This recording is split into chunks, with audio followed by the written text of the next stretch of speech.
भगवंतांनी कान दिले सशाला. सशाचे कान जेवढे तीक्ष्ण येतात तेवढे माणसाचे कान नाही आहेत. म्हणून तर अशी माईक सिस्टम जोडावी लागते, म्हणजे शेवटपर्यंत ऐकू जातं.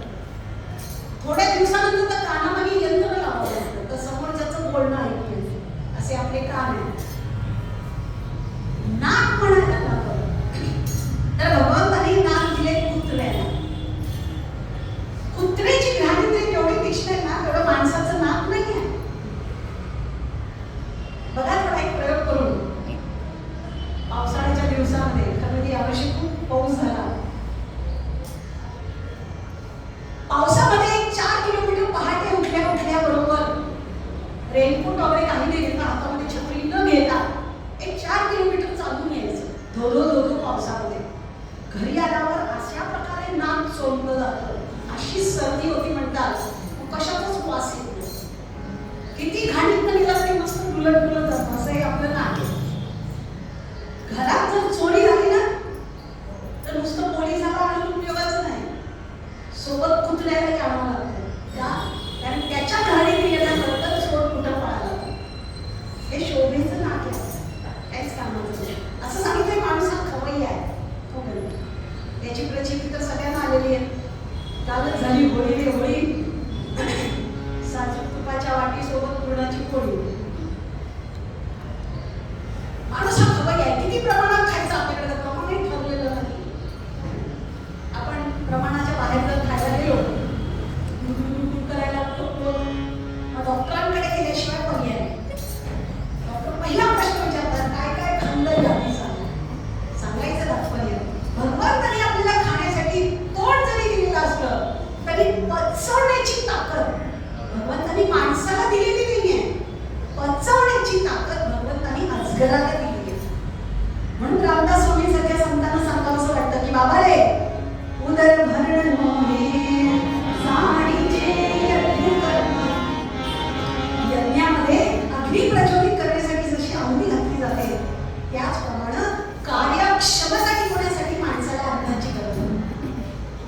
बरं, हत्तीच्या सोंडीमध्ये जे बळ आहे ते माणसाच्या हातात नाही आहे. शहामृगाच्या पायामध्ये जे बळ आहे ते अगदी ऑलिम्पिक स्पर्धा जिंकणार धावपटू जरी असेल तरी तो शहामृगाच्या पुढे पळू शकणार नाही. कारण भगवंतांनी जी ताकद दिली आहे ती शहामृगाच्या पायामध्ये दिली आहे. मग अशा त्या सगळ्या इंद्रियांचं गणित बघितल्यानंतर आपल्या लक्षात येतं की मानवाचा जन्म कशासाठी महत्वाचा आहे. तर भगवंतांनी कुठल्याच प्राण्याला दिलेलं नाही आहे. असं अत्यंत महत्वाचं इंद्रिय माणसाला दिले आहे आणि ती म्हणजे त्याची बुद्धिमत्ता. मग या बुद्धिमत्तेचा आपण योग्य वापर करायला शिकलं पाहिजे की नाही. हा जन्म कशासाठी मिळालेला, या जन्माची सार्थकता कशामध्ये, माणसाने वागावं कसं, माणसाने बोलावं कसं, माणसाने कुठल्या गोष्टी आचरणात आणाव्या, कुठल्या गोष्टी त्याज्य कराव्या.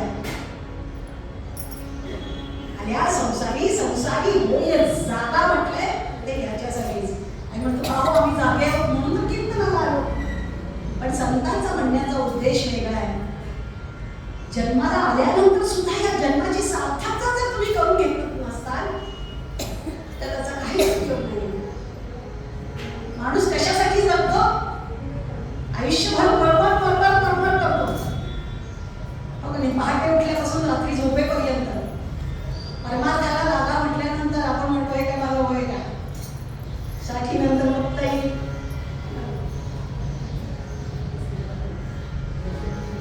पण संतांचं चरित्र, आता तुकाराम बीज नाथषष्ठी का उत्सव साजरा करायचा?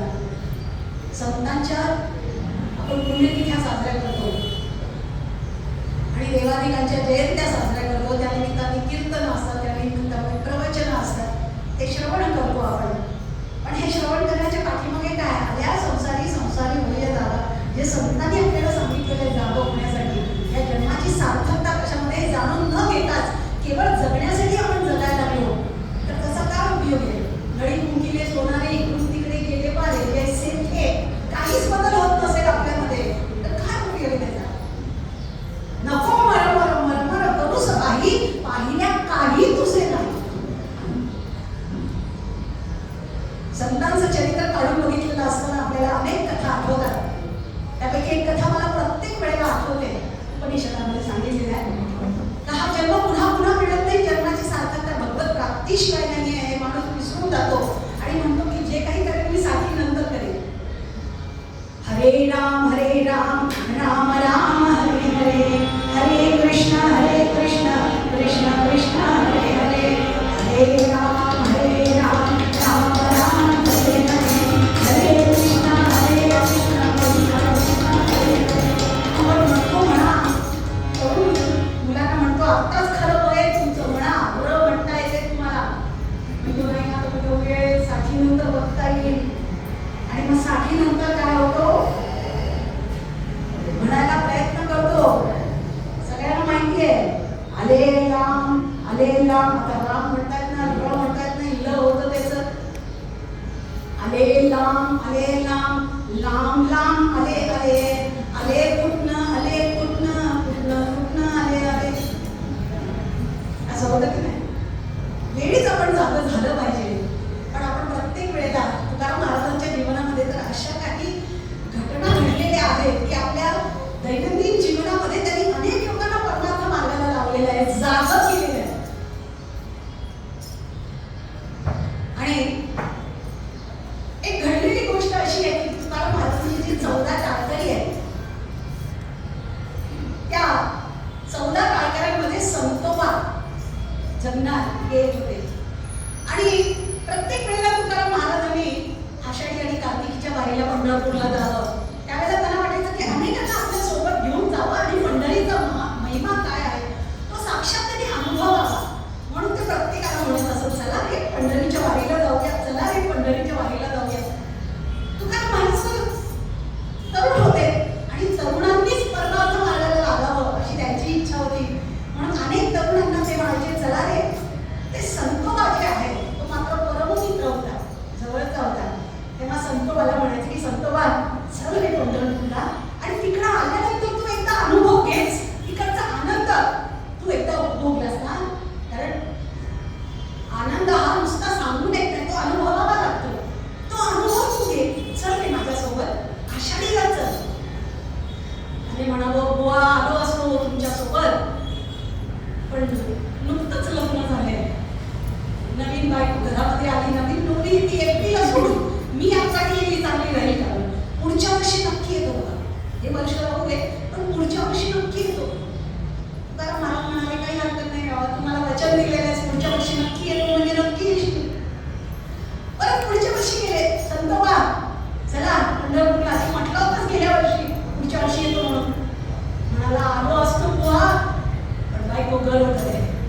आता एकटीला सोडून, गरोदर बायका एकटीला सोडून येता हो पंढरपूरला, पुढच्या वर्षी नक्की येईल बघा, या वर्षी राहू दे. तुकाराम महाराज पुन्हा पुढच्या वर्षी गेले. संतोबा यायचंय ना पंढरपूरला, गेल्या वर्षी बोलला होताच, 2 वर्ष असेच गेले तुझे. काय करणार म्हणे, लेकरू लहान आहे, सर्दी पडसं झालेलं आहे. एकट्या बायकोला लेकराला, लहान लेकराला सोडून कसं बरं मी येणार, घरामध्ये अडचण आहे, बुवा नक्की पुढच्या वर्षी येईल बघा. बुवा म्हणाले ठीक आहे. पुढच्या वर्षी आले. संतोबा 3 वर्ष असेच गेले रे, यायचे ना पंढरपूरला, आलो असतो दुसऱ्या वेळेला. काय करणार, लहान लेकरू गरोदर बाई असं सोडून येता येतं, पुढच्या वर्षी नक्की येईल. असं करत करत करत करत अक्षरशः 60 उलटली. आपली देखील तीच अवस्था आहे की नाही? मुलांचं शिक्षण मध्ये मग परमार्थ मार्गाला लावू. असं करता करता करता करता शेवटी तुकोबा महाराजांनी विचार केला की आता यांना अनुभवाने समजून सांगितलं पाहिजे.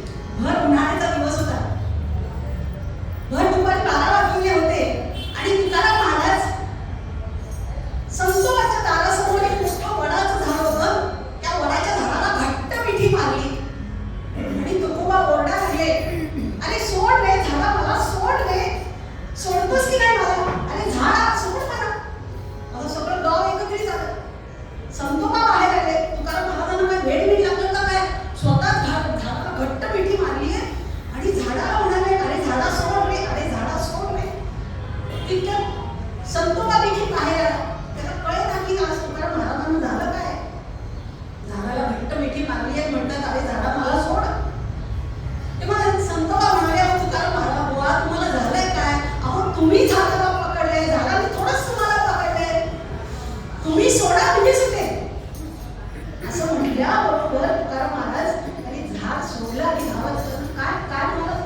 सोडा म्हणजे सुटेल.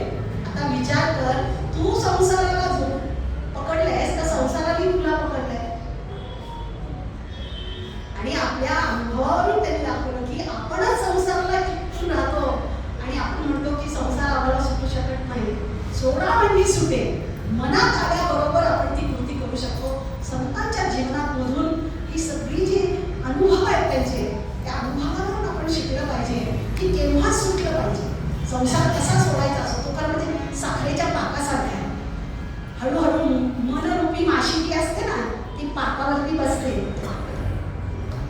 पाकात पाक तयार करतो ना आपण कढईमध्ये, ती जिल्ह्यात टाकू लागते. गोड लागतं म्हणून ही मनरूपी माशी जी असते ती पाकामध्ये शिरते, भरपूर पाक खाते, साखरेचा पाक. आणि आता तिला भरपूर खाल्ल्यानंतर उडावंसं वाटतं, पण तोपर्यंत तो साखरेचा पाक इतका घट्ट झालेला असतो की तिचे जे बारीक पंख असतात ते पंख अडकून बसतात, त्याच्यामध्ये चिकटून बसतात आणि शेवटी तिचा प्राण त्याच्यामध्ये जातो, पण ती उडू शकत नाही. त्याच्यामध्येच तिला जीव द्यावा लागतो.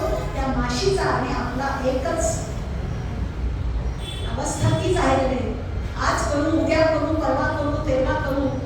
आपल्याला आयुष्य किती मिळालेलं काही माहिती नाहीये. म्हणून म्हणतात जाशील उलथून एक डागा, पाप पुण्यासी घेऊन संगा, म्हणून करी काही विवेकाला, म्हणून म्हणे जाय भक्ती भागा. आता आपण आहोत पण तुमचं आयुष्य आपल्याला किती मिळालेलं माहिती नाही. आता तरी जागं व्हा. आणि हे जागं करण्यासाठी म्हणून घरोघरी जाऊन त्यांनी प्रचार आणि प्रसार केला प्रभू रामचंद्राच्या नावाचा. आणि आता बुवाने सांगितल्याप्रमाणे की स्वराज्याची स्थापना, सगळीकडे हाहाकार माजलेला होता. सगळीकडे मुसलमानांचं राज्य होतं. आदिलशाही तख्त विजापूर गादी बादशाहची रियासत मुसलमानाची, ज्याच्या मनगटात जोर तोच शिरजोर. सगळीकडे देवळं फोडली जात होती. हेबंदशाही सगळीकडे.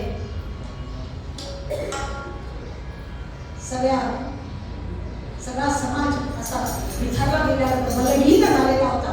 बलहीन झालेला समाज बलसंपन्न करण्यासाठी म्हणून कोणाला तरी पुढे येणं आवश्यक होतं. आणि आपली या समाजाची घडी, विस्कटलेली जी घडी आहे ती पुन्हा सुरळीत करायला हवी होती. ती चिंता लागली होती प्रभू रामचंद्राला. म्हणून प्रभू रामचंद्राचे एकनिष्ठ सेवक मारुती राय यांनी आपल्यासाठी म्हणून पुन्हा एकदा मानव देह धारण केला, तो म्हणजे रामदास स्वामींच्या रूपामध्ये. आणि स्वराज्याच्या स्थापनेसाठी म्हणून सामर्थ्य आहे चळवळीचे, झोजून करील तयाचे, परंतु तेथे भगवंताचे अधिष्ठान पाहिजे. याच्यासाठी म्हणून आपल्यासाठी म्हणून पुन्हा एकदा 400 वर्षापूर्वी जन्म घेतला आणि घरोघरी जाऊन प्रभू रामचंद्राच्या नामाचा प्रचार आणि प्रसार केला. कशा पद्धतीने केला, कसं आपल्याला जागं केलंय. जागं केल्यानंतरही आपण झोपलेल्याला जागं करणं खूप सोपं आहे, पण झोपल्याचं सोंग घेतलेल्याला जागं कुठून करणार. समाजामध्ये सद्यस्थिती तुम्ही बघत आहात. सगळीकडे अराजकता माजलेली आहे. स्वार्थासाठी म्हणून सगळीकडे युद्ध पोकाळलं जात आहे. आणि आपण अजूनही सुरक्षित का आहोत? कारण ही संतांची भूमी आहे.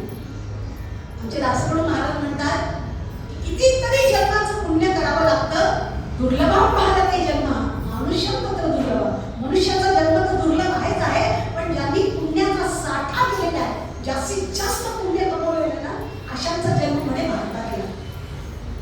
आपण जर निश्चितच आपण कमी पुण्य केलं असतं ना, आपला जन्म झाला असता अमेरिका, इस्रायल, इराण या ठिकाणी झाला असता.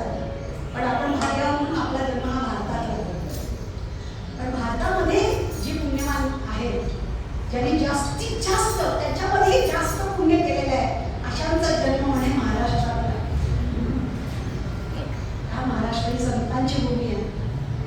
एवढंच नाही की श्रीकृष्ण परमात्म्यालाही द्वारका सोडून आपल्या महाराष्ट्रामध्ये पंढरपूरला स्थायिक व्हावंसं वाटलं या संतांच्या प्रेमासाठी म्हणूनच.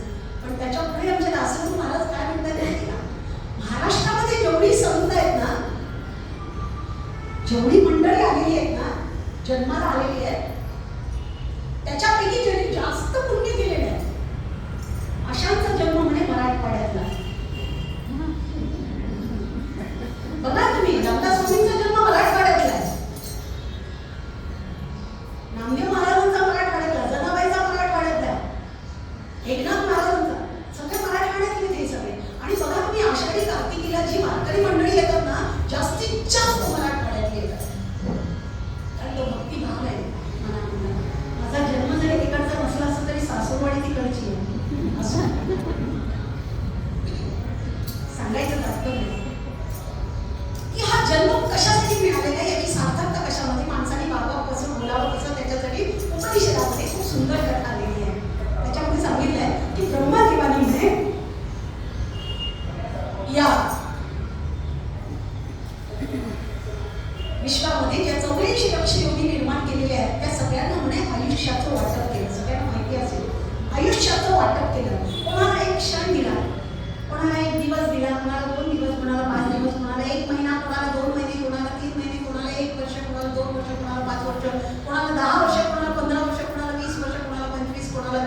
यादी लिहिलेली होती त्या दरबारामध्ये ब्रह्मदेवाच्या, आणि सगळ्यांच्या समोर किती आयुष्य मिळालेलं आहे, किती आयुष्य भगवंतांनी दिलेलं आहे ही यादी लिहिलेली होती. आणि प्रत्येक जण तिकडे आलेला होता.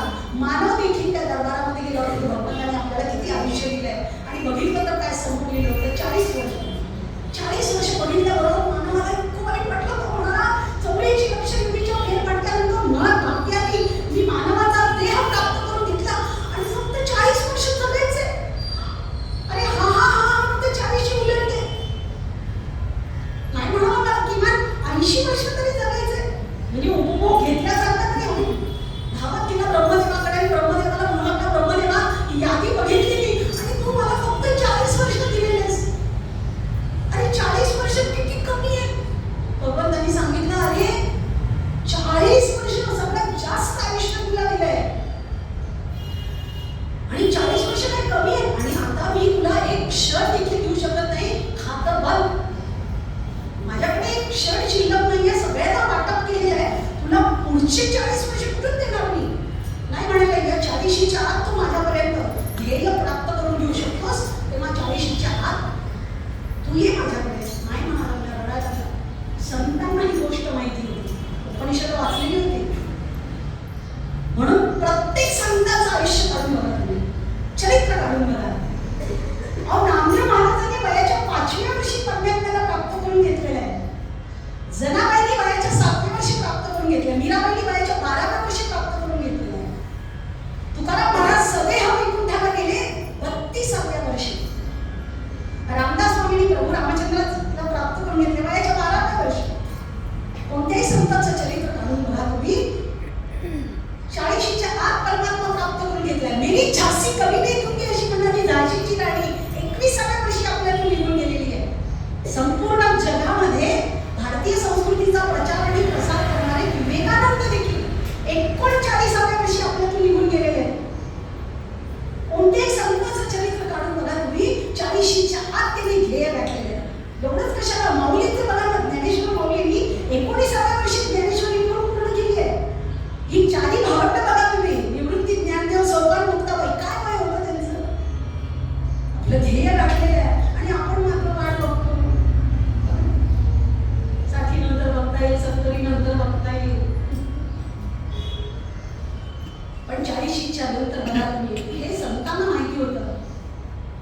आणि मग भगवंतांनी ब्रह्मदेवाने सांगितलं आणि 40च्या आत तू मला प्राप्त करून घेऊ शकतो, अजून पुढचे 40 वर्ष कशाला पाहिजे. नाही म्हणाला तुला रडायला. भगवंतांनी सांगितलंय पण इतकी चांगली तुला बुद्धिमत्ता दिलेली आहे, त्या बुद्धिमत्तेचा वापर कर आणि माझ्यापर्यंत येऊन पोच. नाही म्हणाला अजून 40 वर्ष ते हट्ट घेऊन. तरी भगवंतांनी सांगितलं आता तुला बुद्धी तर दिलेली आहे पण एक युक्ती सुद्धा सुचव. मी सगळ्यांना आयुष्याचं वाटप केले, आता माझ्या खात्यात काहीच नाही. तेव्हा मी ज्यांना त्यांना आयुष्याचं वाटप केलेलं आहे त्यापैकी काही जणांना जर त्यांचं आयुष्य नको असेल आणि त्यांनी आपणहून जर त्याचं आयुष्य तुला देऊ केलं तर तुला बोनस म्हणून आयुष्य चिकटे. बघ प्रयत्नांती परमेश्वर, प्रयत्न करून बघ. मला ठीक आहे, आता भगवंतांनी एवढं सांगितलं प्रयत्न करायला काय हरकत आहे. भगवंतांनी तर फक्त 40 वर्ष दिले, 80 वर्ष तर आपल्याला जगायची इच्छा आहे. बघूयात आता काही ना काहीतरी करूया. आणि युक्ती भगवंतांनी सांगितल्याबरोबर रडत रडत का असं म्हणतो दरबाराच्या बाहेर निघाला आणि दरबाराच्या बाहेरून महाद्वारातून बाहेर आल्याबरोबर महाद्वारामध्ये भैरवा रडत असलेला दिसला. त्या पहिल्याला विचारलं अरे बाबा तू काय करतोयस माझ्यासारखा. त्यांनी सांगितलं यादी. आणि पण काय बघितलंस तू यादीमध्ये. भगवंतांनी मला पहिलाचा जन्म दिलाय. दिवस नाही, रात्र नाही, ऊन नाही, वारा नाही, पाऊस नाही. एवढं मोठं ओझं मी मानेवरती पाठीवरती व्हायचं, मान तुटूस तोपर्यंत ओझं व्हायचं. थोडं ऊन लागलं बाबा, थोडं सावकाश दमलो म्हणून सावकाश चालायला जा, पण मालकाच्या चाकाचे फटके खायचे. त्याला आयुष्य म्हणायचं का. पहिलाच आयुष्य आणि भगवंतांनी मला 35 वर्ष आयुष्य दिलं. काय करायचं एवढं आयुष्य मिळून. मानव म्हणाला म्हणजे तुला तेवढं आयुष्य नकोय. त्यांनी सांगितलं नकोय मला एवढं आयुष्य. मग तुझी 20 वर्ष मला द्यायची. त्यांनी सांगितलं खुशाल घे. बैलाने म्हणे 20 वर्ष दिली. किती वर्ष तुला.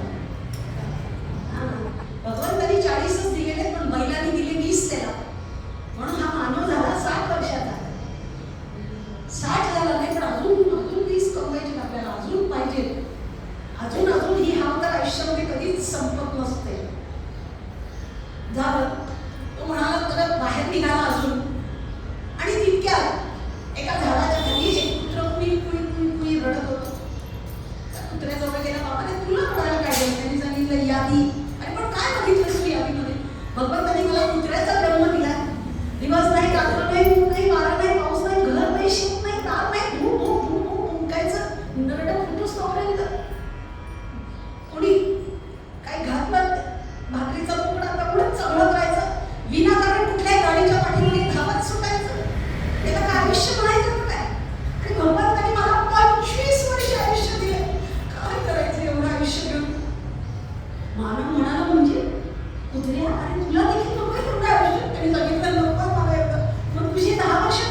घनदाट असं जंगल होतं आणि त्या जंगलामध्ये एका झाडावरती बोर्ड बसलेलं होतं. रात्री त्याचं नाव घेत नाहीत म्हणतात, संध्याकाळी तर काहीच नाही, पण कीर्तनामध्ये चालू घेतली. आता ते देखील असं बघत होतं, रडत होतं. त्याच्यामध्ये कोणीच बाबा तू का रडतोयस? तरी सांगितलं यादी. आणि म्हणून काय बघितलं यादीमध्ये?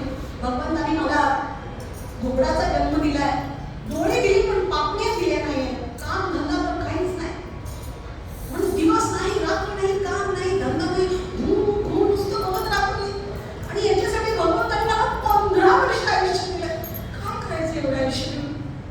मानव म्हणाला म्हणजे तुलाही नको तेवढं आयुष्य? सांगितलं नकोय मला तेवढं आयुष्य, मग तुझे 10 वर्ष मला देशील? मी सांगितलं खुशाल ते घोबडाने दिले म्हणजे 10 वर्ष.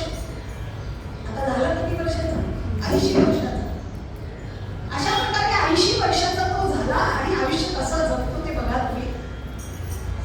40 वर्ष तर परमेश्वराने दिलेले आहेत, भगवंताने दिलेले आहेत. 40च्या आत तरुण मंडळी बघा तुम्ही, तरुणाई वाटेल ते करण्याची ताकद भगवंताने आपल्याला दिलेली आहे. मला डॉक्टर व्हायचंय होऊ शकतो, मला प्राध्यापक व्हायचे होऊ शकतो, मला इंजिनियर व्हायचे होऊ शकतो, मला उत्तम तबला वाजवायचा आहे. 40च्या आत पण त्यानंतर बोलणं नाही म्हणून तरुण वयामध्ये वाटेल ते करण्याची ताकद आहे, उत्तम शेती करायची आहे, लग्न करायचंय 40च्या आत, लेकरं बाळा पाहिजे 40च्या आत, जे काही आहे ते 40च्या आत. आणि एकदा का 40 उलटली की मग हा हा हा हा म्हणता म्हणता 40 उलटते हो. आणि एकदा का 40 उलटली की बोनस आयुष्य संपलं. मग आयुष्य कोणाचं सुरू होतं? बंद करायचं आवाज बाईक झाला.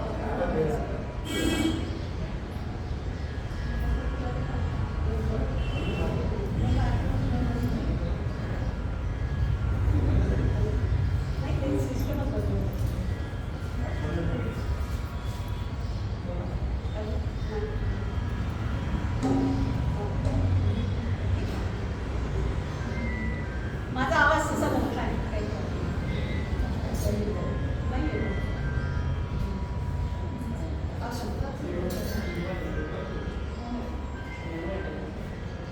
चाळीशी उलटली की बोनस आयुष्य सुरू झालं की नाही. जोपर्यंत 40 असतात, संतांना हे माहिती होतं म्हणून 40च्या आत त्यांनी परमात्मा आपलं ध्येय गाठलेलं आहे. आपण हा हा म्हणता 40 कशी उलटते ते कळत नाही.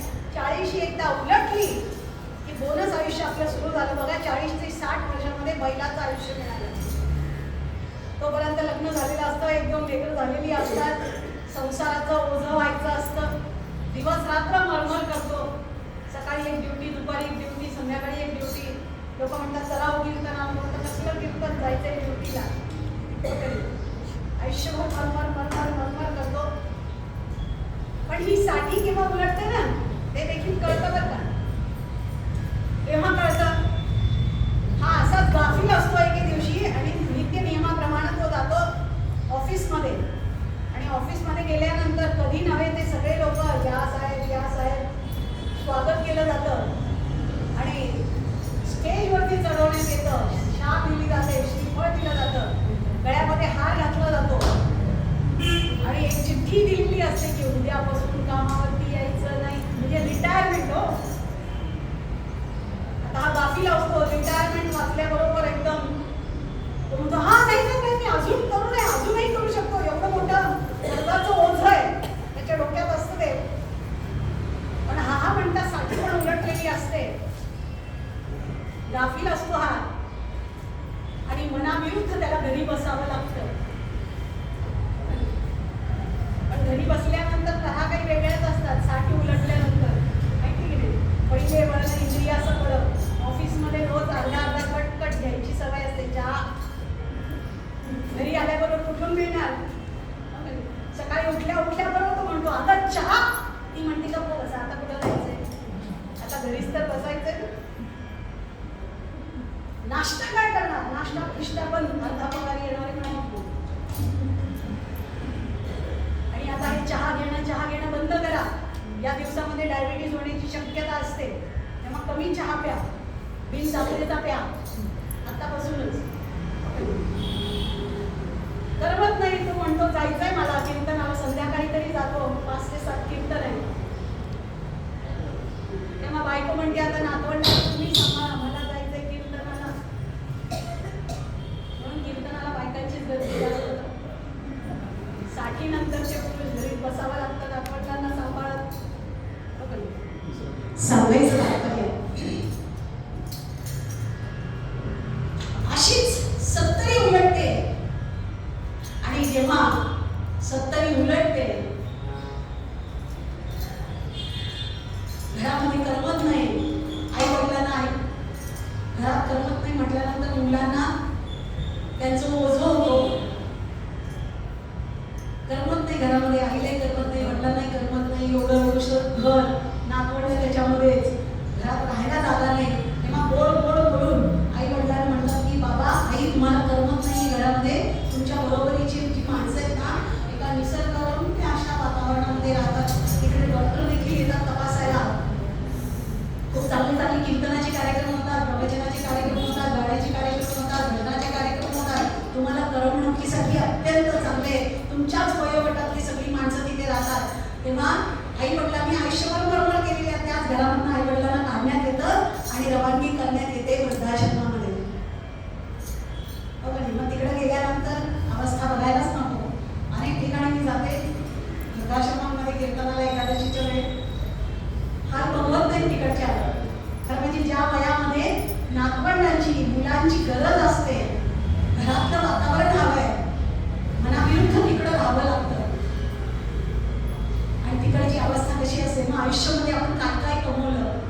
म्हणून संत म्हणतात नको मरमर मरमर करूस पाहिल्या काही तुझे नाही, जाशील उलथून एकटाला पाप पुण्यासी घेऊन सांगा, म्हणून करी काही विवेकाला घडू म्हणे जाय भक्ती मार्गा.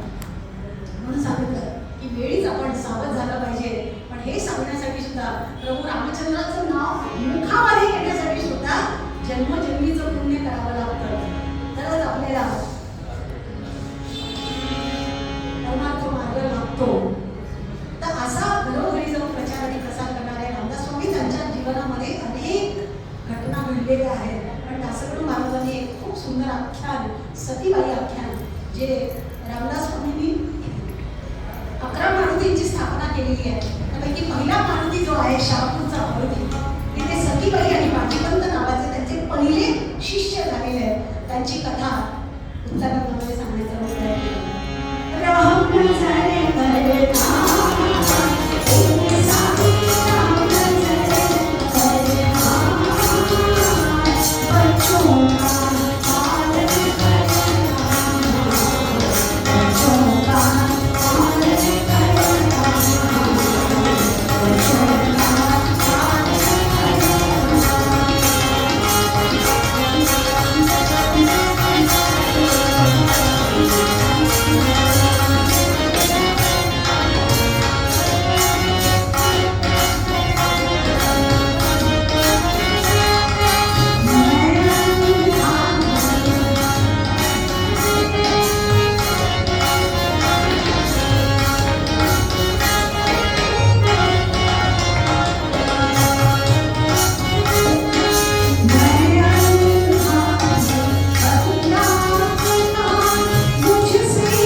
अर्धा पाऊण तास लागेल घरी यायला.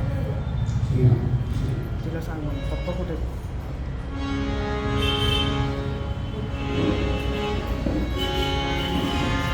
तू कुठे आहे?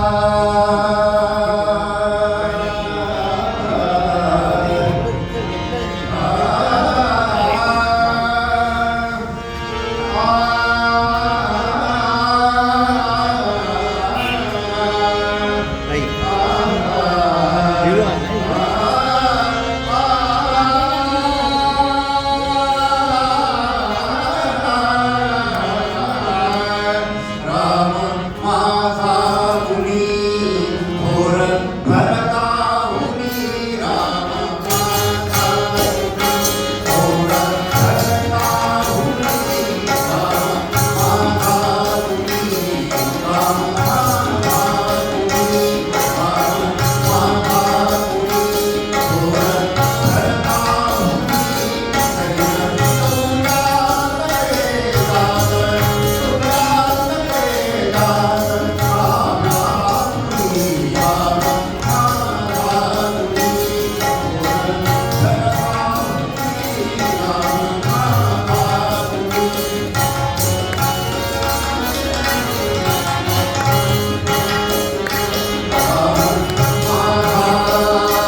नमस्कार माझा दयाच्या पदास जय जय श्रीराम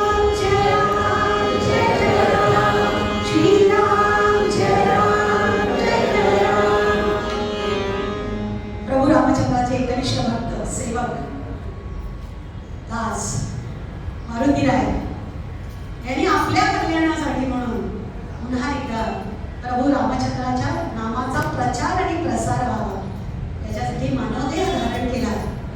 आमचे महाराज वर्णन करतात दासगण महाराज जापकानी गौतमी तटासी, जापकानी गौतमी तटासी, अश्वत्थामा शाखेला पुण्याराशी, अश्वत्थामा शाखेला पुण्याराशी, आले जन्मा, आले जन्मा, आले जन्मा, सूर्याची पंधरा.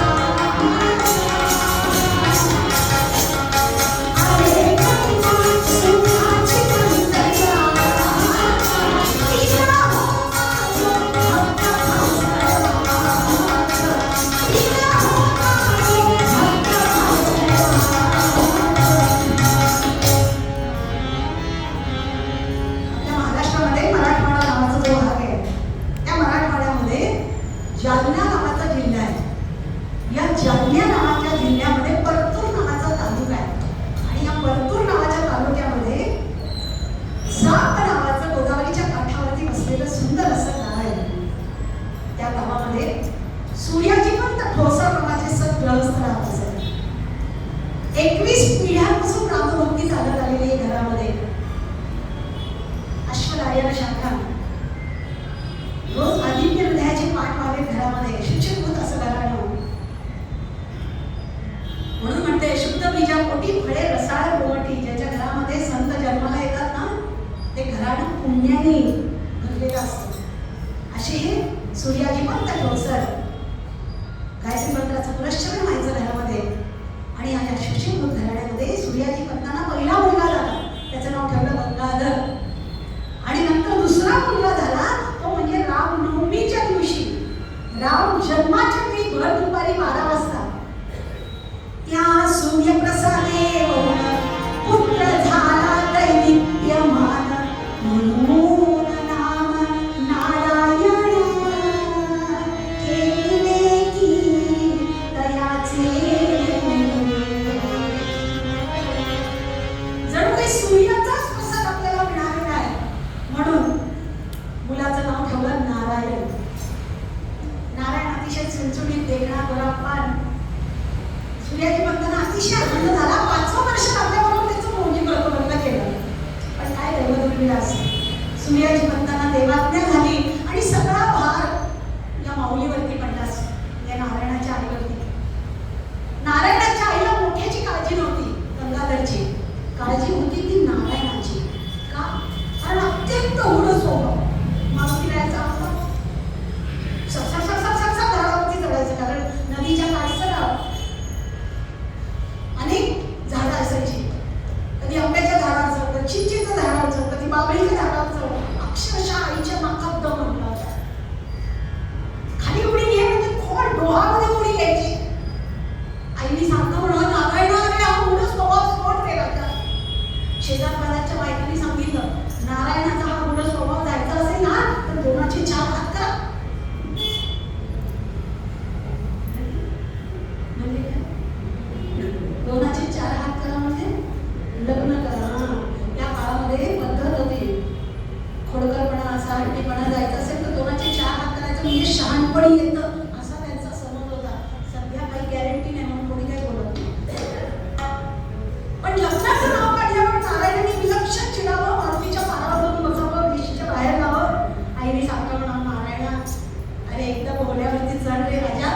कधी एकदा नवरदेवाच्या वेशामध्ये बघेन असं झालेलं आहे. आणि झालं काय? एकदा संध्याकाळच्या वेळेला लपाछपीचा खेळ चाललेला होता. नारायण कुठं बनवून बसला ते कळालं नाही. आईने संध्याकाळची वेळ लागली, दिवे लागण्याची वेळ झाली. नारायण गेला कुठं म्हणून सगळीकडे तपास केला. नारायण तुमच्या घरी आला का? तुमच्या घरी आला का? तुमच्या घरी आला का? तुमच्या घरी आला का? पण शेवटी कंटाळून ती माऊली घरी आली आणि माझघरामध्ये थोडं काम होतं म्हणून माझघरामध्ये गेली. पण माझघरामध्ये गेल्यानंतर एकदम तिला तिकडं नारायण दिसला.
ओळखणार नाही याच्यात लग्नाचं काल जे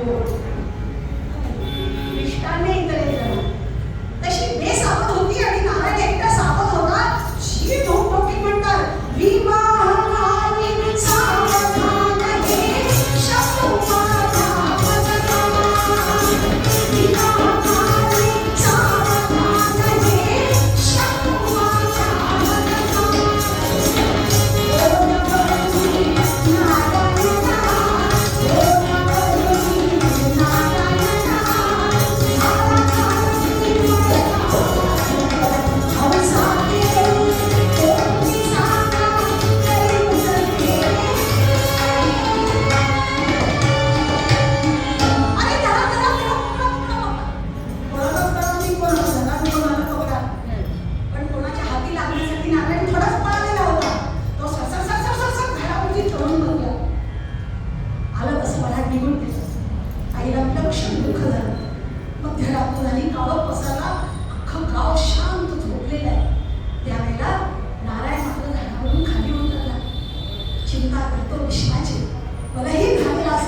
विश्वाचा संसार थाटण्यासाठी म्हणून तिथून निघाला.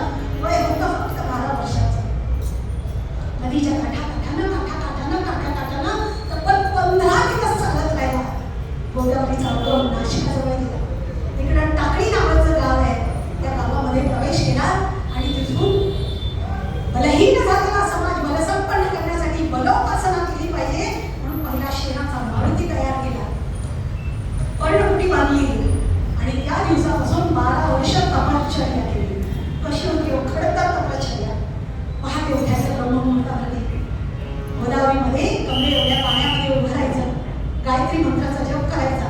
13 कोटी रामनामाचा जप केला या 12 वर्षामध्ये. बलहीन झालेला समाज बलसंपन्न करायचा आहे.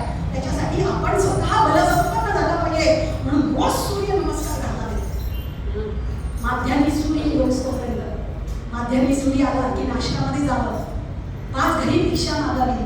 ब्राह्मणाची दीक्षा मागितले पाहिजे. भिक्षा द्या न्यायाने. 5 घरी भिक्षा मागावी.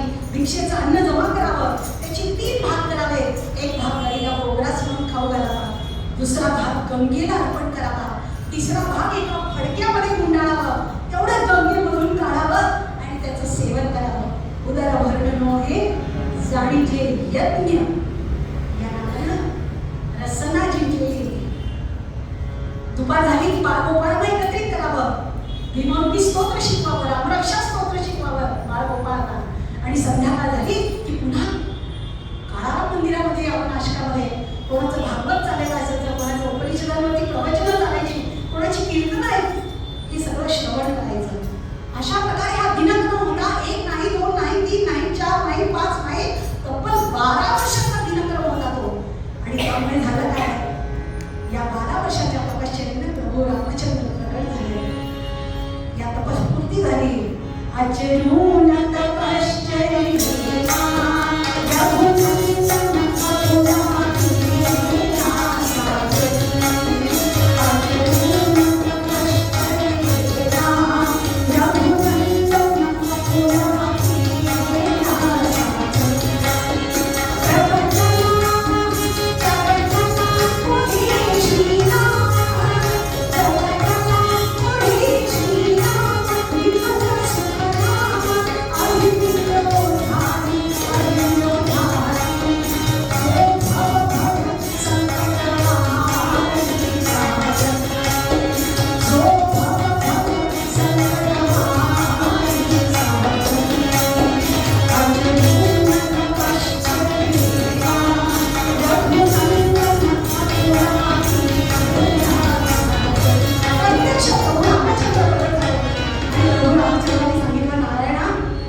तुला नारायणाच्या ऐवजी रामाचा दास म्हणून रामदास म्हणून संबोधली. आणि त्या दिवसापासून नारायणाला